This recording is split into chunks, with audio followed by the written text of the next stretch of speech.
In this video, I'm going to show you how to remove a domain from Google Workspace.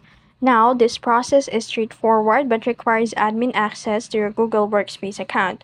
So I won't be able to show you all the main procedure, but I'm going to guide you all on how to remove it. Just simply listen carefully and follow the steps. So for the step 1, open your browser and go to admin.google.com and then log in using administrator credentials. And once you're in the admin console, assumingly, click on the menu icon on the top left corner, the three horizontal lines. And after that, from the menu, select domains, then click manage domains.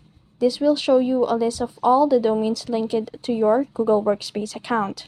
Before removing a domain, ensure that no users or groups are using email addresses from that domain, and you've also updated any associated email aliases or accounts.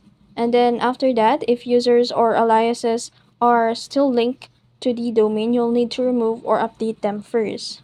So once everything is clear, find the domain you want to remove in the list and then click the domain, then select remove domain, confirm your decision when prompted after the domain is removed. It will no longer appear in your domain list, and also make sure to double check that your primary domain and any other linked domains are unaffected.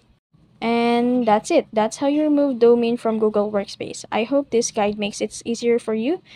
If you found this video helpful, don't forget to like, share, and subscribe to the YouTube channel.